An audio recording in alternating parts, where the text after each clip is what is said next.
명절도 잘 지켰습니까? 옆에, 앞에, 뒤에 오시면서 샬롬 반갑습니다. 인사합시다. 반갑습니다.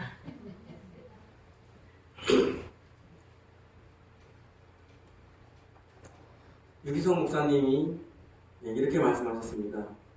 살아가다 보면 용서해야 할 때도 있고, 용서받아야 할 때도 있고, 용서해야 할 때도 있습니다.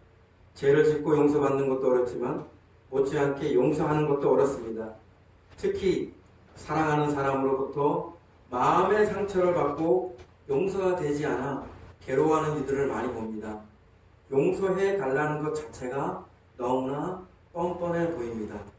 그러나 상처받은 사람이 살 길은 용서하는 길뿐입니다. 사실 용서는 어렵습니다. 왜 어려운 것일까? 지금이 용서가 어려운 분노의 시대라서 그런 것일까? 요즘에 막 보면은 희한하게 서로를 막 미워하고 증오하고 막 분노하고 그러더라고요. 남자는 여자를, 여자는 남자를, 남성 혐오, 여성 혐오 이렇게 해가지고 이상한 시대의 모습이 보이고 있어요. 특히 교회 다니는 그리스도인임에도 불구하고 용서는 어려운 것 같아요. 첫째는 대부분의 신자들이 남을 용서하는 것을 필수가 아니라 선택 정도로 생각하고 있어요. 예수 피로 구원 받았으니까, 나의 믿음으로 구원 받았으니까, 이것만 강조하니까 용서에 대한 성경적인 가르침은 빛을 보지 못하고 강가되어 온 것이 사실입니다. 교회 안에 치우친 구원의 가르침이 균형을 잡고 제자리를 잡아야 할 때입니다. 둘째는 용서를 힘들어하기 때문입니다. 아니, 정확히 말하자면 용서를 원하지 않기 때문에 스스로 불가능하다고 생각해요. 대부분의 사람들은 나 상처받았어 하며 자신의 상처에 분노하고 또는 자기 연민에 빠져서 헤어나지 못해요.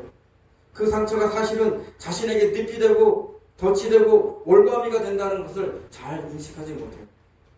그 상처에 매여서 머물러 있기를 원합니다.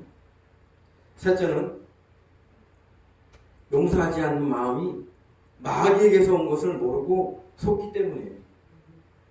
마귀는 용서하지 않는 마음을 주장합니다.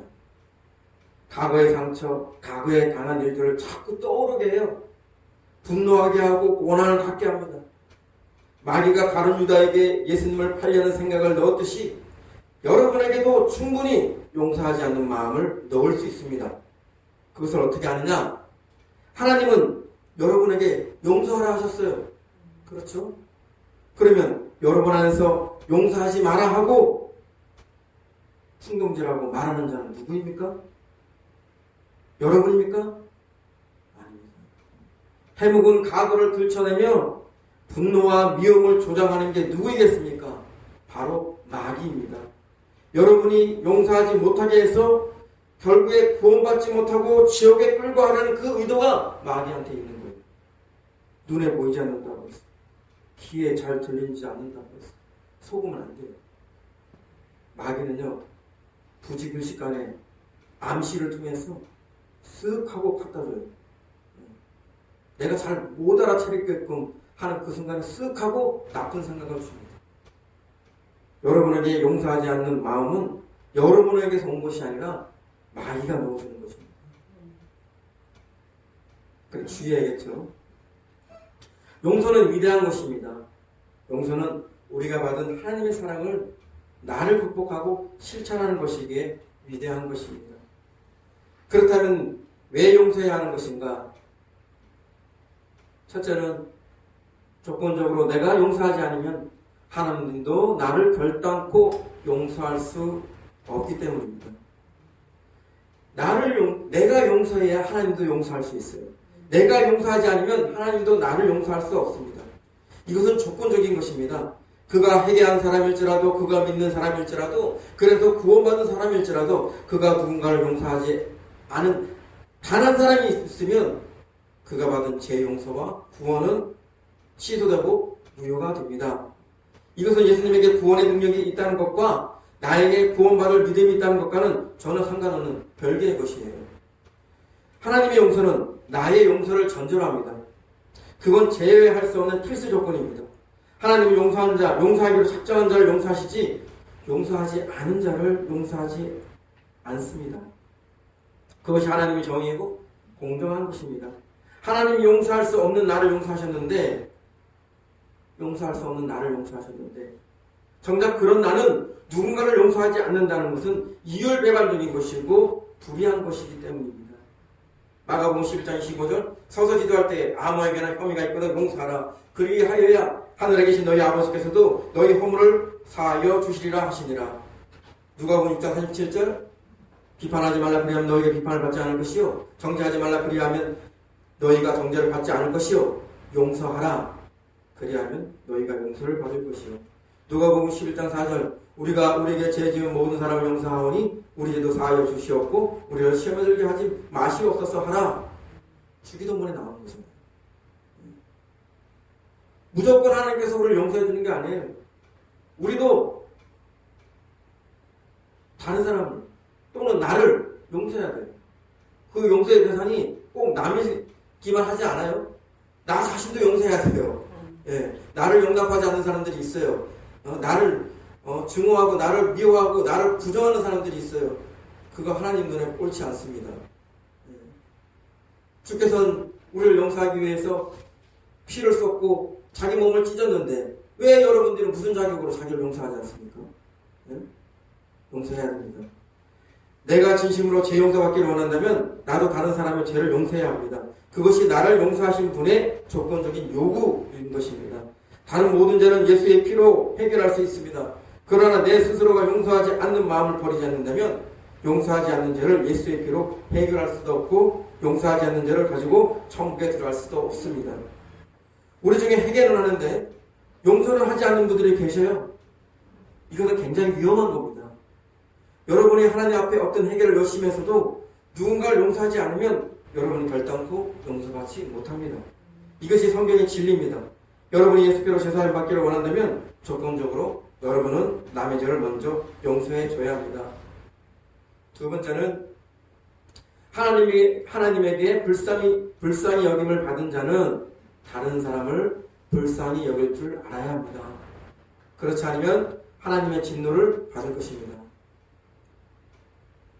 마태복음 18장에는 비유로 만 달란트 빚진 자와 100데나리온 빚진 자가 나옵니다. 우리의 화폐 단위를 바꿔 말하면 1달란트는 6,000데나리온 정도입니다.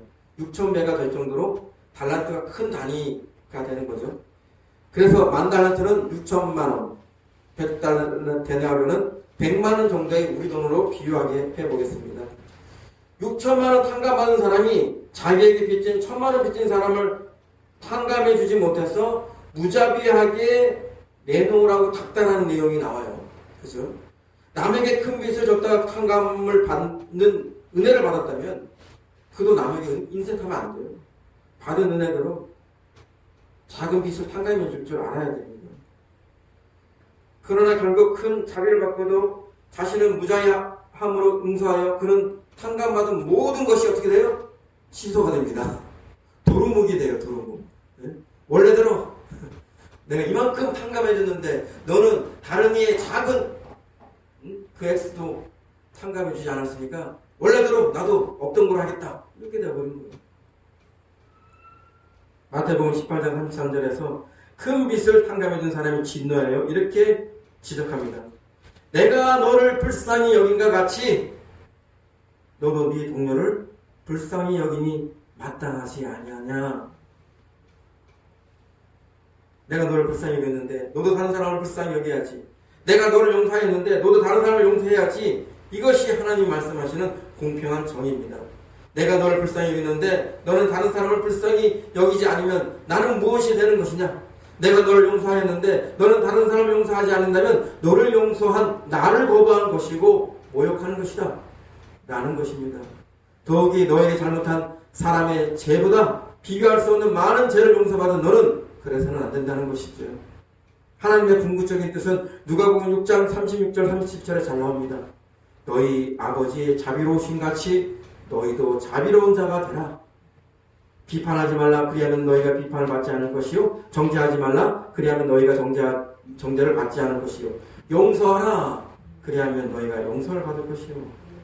하나님이 자비로우심 같이 우리도 자비로워야 합니다. 여러분 모두가 하나님의 자비로우심을 구하고 있잖아요. 하나님이 은혜로움을 구하고 있잖아요. 그런데 왜 여러분들은 다른 사람에게 자비를 베풀지 않습니까? 은혜를 베풀지 않습니까? 하나님을 닮아야 됩니다.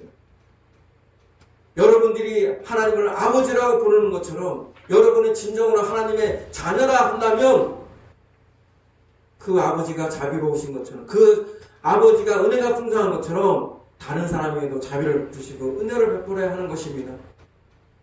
그게 하나님의 자녀가 닮은 꼴입니다. 나의 용서가 없는 구원은 없습니다.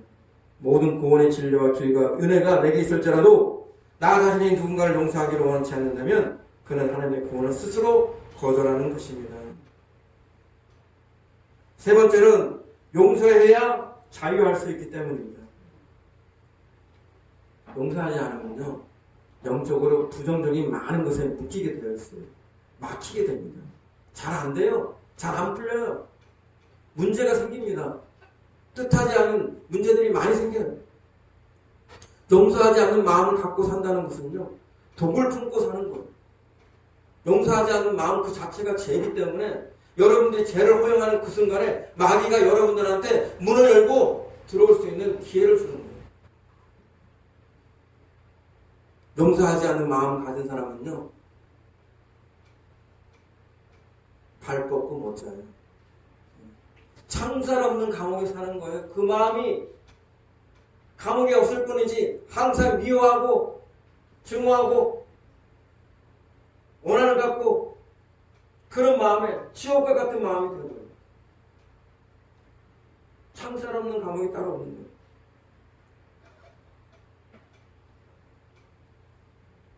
하나님에 속한 사람들의 저자 중국의 민영자는 이렇게 말했어요. 용서치 않으면 두 가지 상황이 벌어집니다. 첫째, 제 마음이 강팍해지고 원한의 쓴뿌리가 자리를 잡습니다. 둘째, 예수 그리스도와의 관계가 손상을 입습니다. 용서는 한쪽만 있으면 됩니다. 나를 아프게 한 사람을 용서할 때 용서받는 이가 자유를 얻는 것이 아닙니다. 용서하는 이가 자유를 얻습니다. 아셨습니까? 용서는 남이 아니라 내 자신이 자유롭게 되는 거예요. 케네스 해게 목사님 다음같이 말씀하셨어요. 용서치 못하는 마음과 원한을 내 마음에 두는 것을 나는 독약을 마시거나 방울뱀 다루는 것과 같이 매우 조심스럽게 되었다. 용서치 못하는 마음과 옳지 못한 감정들은 그 어떤 독약이나 방울뱀보다 더 치명적이다. 다른 차원으로 브라운 이언 아담스라는 분은 성령님한테 이런 음성을 들었다고 합니다. 아들아, 믿음은 나를 움직이지만 용서는 나의 권능을 풀어놓는다. 믿음은 하나님을 움직이고 용서는 능력을 풀어놓습니다. 왜요? 막힌 것을, 갇힌 것을 뚫어놓기 때문에, 그게 뚫어놓기 때문에, 풀어지기 때문에. 송기철 장로님이 한번 그 사례를 소개했는데요. 이렇게 말씀하고 있습니다. 용서함으로 기름 부으심이 흘러 놀라운 치유를 경험하고 치유 집회에 나와 간증했던 한 자매가 있습니다. 그 자매님은 12년이나 류마티즘성 관절염으로 고생했다고 했습니다. 그런데 집회에서 미움의 뿌리를 뽑으면 병이 났는데 류마티즘성 관절염이 그 대표적인 병이라는 나의 이야기를 듣고 깜짝 놀랐다고 합니다. 그래서 자매님은 기도하면서 자신이 누구를 미워했는지 떠올려 보았는데 어렸을 때 아버지가 술을 드시고 오는 날이면 심한 욕설과 폭력을 행사했던 장면이 떠올랐다고 합니다. 그러자 온몸이 떨리고 무서워 울며 하나님께 간절히 기도했다고 합니다. 아버지를 용서하라고 하시는 주님의 마음이 전했지만 자매님은 도저히 용서되지 않는다고 몸소리치며 계속 울었습니다. 더 이상 견딜 수 없어서 주님 도와주세요 라고 간절히 구하자마자 머리 위로 따뜻한 주님의 사랑이 폭포수처럼 쏟아져 내리는 것을 느낄 수 있었다고 합니다. 자신이 용서하는 것이 아니라 주님의 사랑으로 아버지를 용서하자 정말 오랜 시간 깊은 곳에 뿌리 박혀있던 미움이라는 쓴뿌리가 뽑힌 것입니다. 그러자 그 사모님에게 평안이 찾아왔고 간절염으로 부어있던 발도 편안해졌다고 합니다. 그렇습니다. 미워하던 마음을 용서하고 진정으로 회개하면 그 안에 하나님의 사랑이 기름 부으심이 흘러들어와 그것만으로도 놀랍게 치유가 일어나기도 합니다. 용서하지 못하는 것은 하나님의 관점에서 분명히 죄의 문제입니다. 용서는 위선이나 가식이 아니라 순종입니다. 용서하지 않는 것은 마치 지약은 자기가 먹고 상대가 죽기를 바라는 것, 기다리는 것과 같습니다. 그러면 상대방은 안 죽고 자기가 죽습니다. 뱀에게 물렸으면 가장 먼저 뱀독부터 뽑아내야 합니다. 그런데 뱀 잡으러 다니는 격입니다. 당신에게 해를 끼친 그 나쁜 인간, 당신이 용서하지 못한 그 사람은 하루 24시간 중에 나를 한 번도 생각하지 않고 잠도 잘 자고 밥도 잘 먹습니다. 그런데 당신의 눈만 감으면 그 사람이 생각나고 그와 비슷한 얼굴만 봐도 가슴이 두근거리고 분노가 치솟고 입에서 욕이 나옵니다. 그것은 당신이 용서하지 못하는 데는 분명한 이유가 있겠지만 영적으로 봤을 때는 당신이 그 사람에게 묶여있다는 증거입니다. 당신이 그렇게 묶여있는 한 하나님과 연결될 수가 없습니다. 죄가 있는 곳에는 하나님이 함께 하실 수 없기 때문입니다. 이 묶인 것이 끊어져야만 죄의 문제가 사라지고 하나님과의 통로가 열립니다. 그래서 어떤 병은 누군가를 미워하고 용서하지 못하는 데서 자유하기만 해도 치유가 됩니다. 자, 그렇다면 우리는 어떻게 용서해야 될까요? 첫째, 내가 당한 일을 생각하지 말고 나로 인해 고통당하신 예수님을 생각하라. 자신의 상처를 막 묵상하지 마세요. 자기가 당한 일을 묵상하지 마세요. 눈을 들어 나 때문에, 나의 죄 때문에 상하신 예수님의 상처를 바라보십시오. 용서받을 수 없는 자, 바로 저와 여러분이 용서받았습니다. 그러므로 우리는 자신의 상처를 이유로 용서하지 않을 핑계가 없습니다. 그분의 상처 앞에서 나만의 상처를 고집할 수 없어요. 내 상처, 내 고통만 부르짖던 내가 그의 상처 앞에 놓을 수밖에 없는 거예요. 그 누구 때문에 그분이 상처받아야 하는가? 누구 때문에 그분이 고통당해야 하는가? 바로 나, 바로 여러분 때문이라면 우리는 생각과 태도를 바꿔야 합니다. 주여, 죄인 중에 개수가 용서함 받았으니 내가 누구를 용서하지 않으리요. 이것이 우리의 진실한 고백이 되어야 합니다. C.S. 루이스가 이렇게 말했어요. 그리스도인이 된다는 것은 용서할 수 없는 사람들을 용서한다는 뜻입니다. 하나님이 우리의 용서할 수 없는 부분들을 용서하셨기 때문입니다. 이 일은 어렵습니다. 한 번의 큰 모욕을 용서하는 건 어쩌면 그리 어렵지 않을지도 모릅니다. 그러나 일상생활에서 우리를 끊임없이 자극하는 사람들을 용서하는 일은 다릅니다. 들보가 되는 시어머니, 윽박지르는 남편, 바가지 긁는 아내, 이기적인 딸, 거짓말쟁이 아들을 계속해서 용서하려니 어떻게 그럴 수가 있겠습니까? 방법은 우리가 서 있는 자리를 기억하는 것밖에 없습니다. 우리가 용서받을 수 있는 다른 조건은 없습니다. 다른 사람을 용서하지 않으려는 것은 하나님이 우리에게 베푸시는 자비를 거절하는 것과 같습니다. 또 룻 해플린이라는 분도 이렇게 얘기했어요. 내가 사람들로 인해 가장 상처를 많이 받고 좌절한 순간에 하나님의 성령께서는 그리스도는 이 사람을 위해 죽었다고 내 마음에 속삭이셨습니다. 이 말씀을 듣게 되면 상심하고 있던 내 마음이 순식간에 녹아버립니다. 여러분들이 상처받았습니까? 여러분에게 원한이 있습니까? 여러분에게 누군가에 대한 미움이 있습니까? 여러분 눈을 들어 주님을 바라보세요. 여러분들이 제가 원수 같았는데, 여러분 제가 심각하였는데, 여러분들의 용서받지 못할 그 죄를 위해서 예수님께서 죽으셨어요. 그 예수님 앞에서 여러분들은 다른 구실을 댈 수가 없어요. 주께서 나의 억만가지 죄를 용서하셨는데 다른 사람이 나에게 지은 한두 가지 죄를 용서하지 못한다면 그는 예수 그리스도의 용서를 거절하는 자입니다. 두 번째는 하나님이 나를 불쌍히 여기듯이 남을 불쌍히 여겨라. 마태복음 18장 33절 내가 너를 불쌍히 여긴과 같이 너도 네 동료를 불쌍히 여김이 마땅하지 아니하냐 하고 이 말씀이 나오죠. 에베소서 4장 30절에도 서로 친절하게 하며 불쌍히 여기며 서로 용서하기를 하나님이 그리스도 안에서 너희를 용서하신 것 같이 하라. 불쌍히 여기는 마음이 참으로 귀합니다. 불쌍히 여기는 마음이 참으로 귀합니다.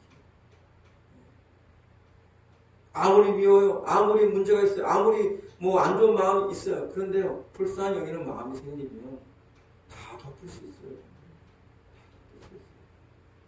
내가 어떤 마음을 갖느냐에 따라 달라집니다. 내가 자꾸 그 사람을 미워하고 안 좋게 바라보고 부정적으로 바라보는 거기에 스탠스에 거기에 미치어 있으려고 하니까 자꾸 그러는 것이지, 내가 그 사람을 불쌍히 보면요 다 용서할 수 있어요. 다 품을 수 있어요.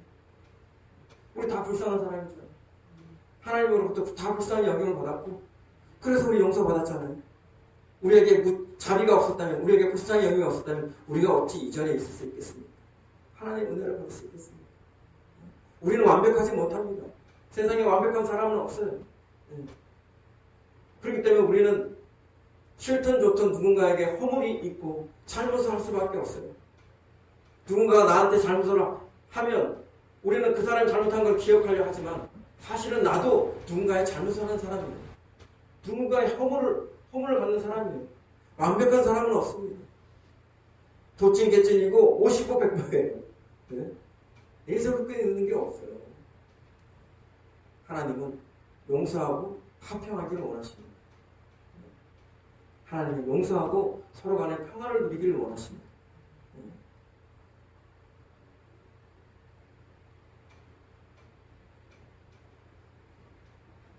나쁘게 보지 마시고 부정적으로 보지 마시고 그를 불쌍히 여기십시오. 하나님이 나를 불쌍히 여겨주시 그분을 불쌍히 여기는 마음을 가지시길 바랍니다. 측은지심의 마음을 가지시길 바랍니다. 세 번째는 용서를 선포하라. 용서하려고 그러는데 잘 안 되잖아요. 그죠? 말처럼 잘 안 되잖아요. 근데 말처럼 하면 됩니다. 말하는 대로 됩니다. 내가 하는 말이 참으로 중요합니다. 내 마음이 갈팡질팡하고 심정은 어떤 미동도 없을 때 의지적으로 방향을 정하고 말을 하면 눈에 물꼬를 내두십시오. 눈에 물길이 나듯이요. 내 마음도 그 말한 대로 물꼬가 튀어요. 그 말한 대로 길이 열리게 되어 있습니다. 여러분들은 하나님의 은혜로, 하나님의 사랑으로 누구든지 용서할 수 있는 능력을 갖고 태어난 사람입니다. 여러분들은 충분히 누군가를 용서할 수 있습니다. 여러분들이 용서할 수 없다고 하는 자는 마귀예요. 속지 마세요. 여러분들은 충분히 누군가를 용서할 수 있기 때문에, 자기든 남이든 누군가를 용서할 수 있기 때문에 하나님은 용서를 하십니다. 네 번째는 용서의 은혜를 구하세요. 용서는요, 용 써서 될 일이 아닙니다. 용서는요, 자기 힘으로 하는 게 아니에요. 자기 노력을 하는 게 아니에요. 자기 안감 힘으로 하는 게 아니에요. 용서는 하나님의 은혜가 임해야 됩니다. 하나님의 은혜로 이루어지는 것이에요. 예수님이 십자가상에서 먼저 우리를 용서했잖아요. 저들은 저들이 하는 짓을 알지 못하나요?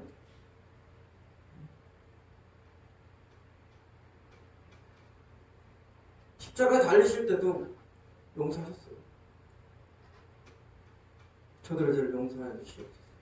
그렇게 하셨잖아요.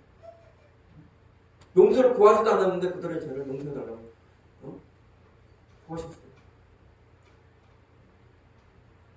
그렇기 때문에 여러분들한테 그 용서의 은혜가 임할 수 있도록, 하나님의 그 용서의 은혜가 임할 수 있도록 여러분들은 기도해야 됩니다. 용서가 어렵다고, 힘들다고, 괴롭다고, 도저히 불가능하다고 생각할 때 여러분들은 엎드리십시오. 주님 앞에 엎드려서 제가 진실로 하나님 뜻대로 용서하기를 원합니다. 근데 내 마음은 그렇지가 않습니다.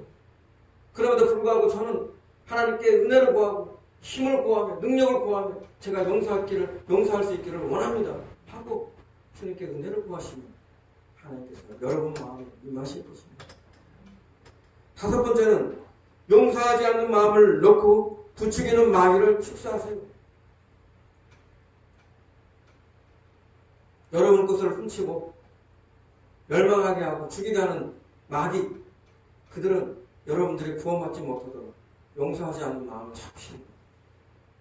과거에 안 좋았던 일, 과거에 당했던 일, 이런 것들을 자꾸 생각하게 합니다.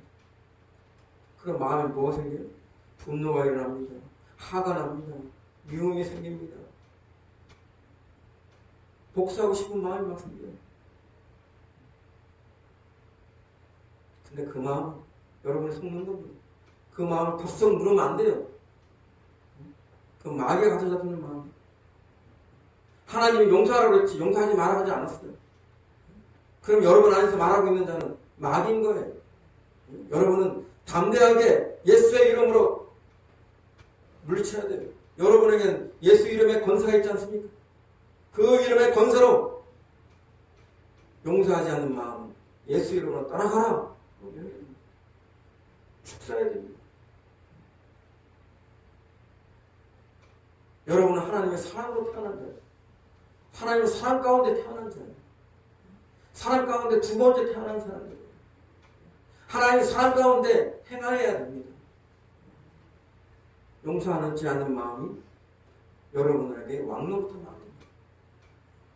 그렇기 때문에 자꾸 여러분 마음속에 무언가 이상하게 나를 자꾸만 그런 쪽으로 끌고 가는 이상한 마음이 있다. 그건 마귀가 하는 거예요. 담대하게 예수 이름으로 물리치세요. 사람은 잘 잊어먹어요. 사람은 잘 망각하는 유형이 사람입니다. 근데 왜 이상하게 그런 안 좋은 일들만 유독 생각나고 안 좋은 그런 당한 일들, 원한들 이런 것들은 자꾸 생각나게 할 거예요. 그 마귀 하는 짓이에요. 담대하게 예수 이름으로 물리치십시오. 이제 말씀을 맺겠습니다.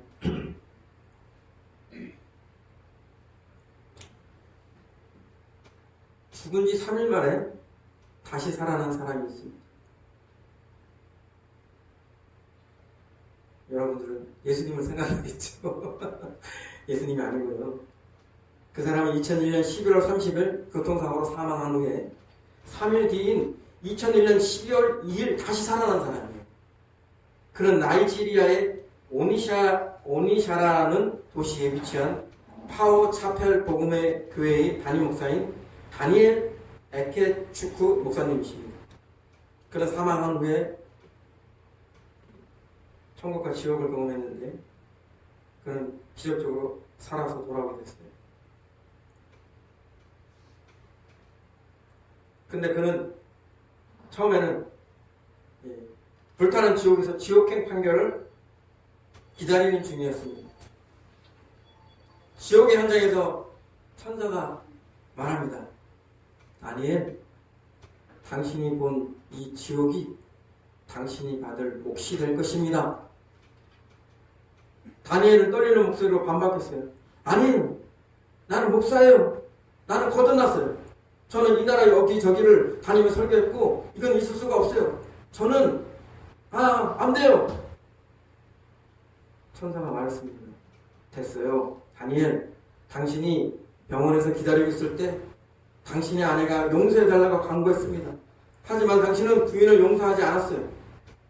당신의 죄는 용서받지 못할 것입니다. 이것은 심은 대로 거두는 것에 대한 것입니다. 당신은 부인을 용서하지 않았는데도 하나님께 당신은 용서받게 된다는 식이죠. 다니엘은 그제야 알게 되었습니다. 천사가 그 말을 했을 때 그의 영 깊은 곳에서 천사가 한 말을 인정할 수밖에 없었습니다. 바로 자기에게 내려진 그 심판이 사실이라는 것입니다. 그래서 그는 자기 부인을 용서하지 않아서 자신이 용서받지 못했다고 천사가 말했을 때 그는 계속 울부짖으며 소리쳤어요. 완전히 패닉 상태입니다. 다행히 나중에 하나님의 호의로 인해서 그는 용서받고 지옥에서 벗어나게는 되었습니다. 그런데요, 그가 가본 저 지옥에 가보니까 자기처럼 용서하지 못해서 지옥에 오신 분이 있더라는 거예요. 그 사람은 여자였는데 그는 지옥에서 요한복음 3장 16절 말씀을 열심히 주려고 그리고 있었답니다. 하나님이 세상을 이처럼 사랑하사 독생자를 주셨으니 이는 저를 믿는 자마다 멸망치 않고 영생을 얻게 하려 하심이니라. 어쩌고 저쩌고. 그런데 충격적인 것은 그 여자는 복음 메시지를 잘 알고 있었던 믿는 자라는 것이죠. 더욱이 35년 동안 교회를 담당했던 목사이기도 했습니다. 근데 그런 분이 어떻게 이런 지옥에 오게 된 것일까? 카멜라 브레넷은 예수님을 통해 그 진실을 알게 되었습니다. 그 여자는 남편을 용서하지 않았기 때문입니다. 남편을 용서하지 않았기 때문입니다. 그 여자 목사에게는 평생 남편을 용서할 수 없었던 특정 사건이 있었습니다. 그래서 그 여자 목사는 그녀의 남편을 용서할 수도 없었고 용서해 보려고도 하지 않았습니다. 그러나 그것은 그 여자가 목사일지라도 지옥에 가게 한 치명적인 이유가 되었습니다. 아무리 목사님, 신자일지라도 조건적으로 만일 다른 사람의 죄를 용서하지 않으면 하나님 또한 그의 죄를 용서하지 않기 때문입니다. 그래서 마태복음 6장 14절 15절 이렇게 말씀하고 있잖아요. 오늘 본 말씀이잖아요. 너희가 사람의 잘못을 용서하면 너희 하늘 아버지께서도 너희 잘못을 용서하시리라. 너희가 사람의 잘못을 용서하지 아니하면 너희 아버지께서도 너희 잘못을 용서하지 아니하시리라.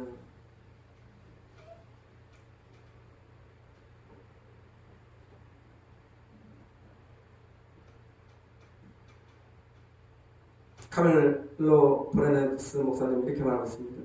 만약 당신이 당신의 남편이나 당신의 아내와 문제가 있다면 그들을 용서해야 하는 시간은 바로 오늘입니다. 오늘이야말로 그들을 불러 이렇게 말해야 합니다. 저를 용서해 주세요. 아니면 저는 당신이 저에게 했던 모든 일들을 용서합니다. 서로 하야하세요. 그렇습니다. 바로 지금이 용서할 시간입니다. 용서가 말처럼 쉽지는 않습니다. 그렇다고 차일피일 미뤄서는 안 됩니다. 왜냐하면 그렇게 미루다가 심판의 날이 갑자기 올 수 있기 때문이에요. 그러면 돌이킬 수 없을 정도로 늦은 일이 됩니다. 오늘 간증처럼 지옥에 가서 후회한다면 무슨 소용이 있겠습니까? 여러분은 지금 교회에 속해 있고 교회를 열심히 다닌다고 해서 그것이 여러분의 용서와 구원을 보장하지는 않을 것입니다. 고로 용서는 지금 당장 행하여야 합니다. 사랑하는 성도 여러분, 이제 용서할 준비가 되셨습니까? 용서할 마음이 생기셨습니까? 아직도 용서는 어렵다고 생각하십니까? 예수님은 숨이 멎는 그 순간까지도 여러분의 죄 용서를 위해 기도하셨다는 걸 잊지 마십시오. 아버지, 저들을 사하여 주옵소서. 자기들이 하는 것을 알지 못함이니. 용서가 힘들다면 예수님에게 나아가 용서의 비결을 구하세요. 하나님이 용서하신 것처럼 나도 용서하는 자가 되기 위해 은혜를 구하십니다. 용서가 어렵다면 나 때문에 상처 입으신 예수님을 바라보세요. 그러나 하나님이 다르면 하나님의 자비하심, 하나님의 용서하심이 없다면 우리는 그분의 심판을 감당할 수가 없었을 것입니다. 결국 나를 구하고 세상을 구한 것은 정의가 아니고 심판이 아닙니다. 용서입니다. 용서. 하나님은 그 용서가 당신의 것만 아니라 하나님을 믿고 순종하는 자의 열매가 되길 원하시는 것입니다. 용서를 선택하십시오. 여러분이 누군가를 용서해 준 적이 있다면 여러분은 다른 누구도 용서할 수 있습니다. 여러분에게는 이미 용서의 능력이 장착되어 있어요. 그렇기 때문에 하나님은 여러분에게 용서를 요구하신 것입니다. 하나님은 할 수 없는 것을 요구하시는 불의한 분이 아니십니다. 여러분이 충분히 용서할 수 있기에 용서하라 요구하신 것입니다. 용서는요, 타인을 위해서 하는 것이 아니에요. 용서는요, 나를 위해 하는 것입니다. 겉으로 남을 용서하는 것 같지만, 남에게 유익을 있는 것 같지만, 용서는 나를 살리는 것이고 나에게 유익을 주는 것입니다. 여러분, 나를 위해서, 다른 사람을 위해서, 나를 위해서, 내가 하나님의 뜻 안에 들어가기 위해서, 하나님 나라에 들어가기 위해서, 그래서 나를 용서하고 다른 사람을 용서하고 그렇게 용서를 결단하고 행할 수 있는 여러분과 제가 되기를 바랍니다.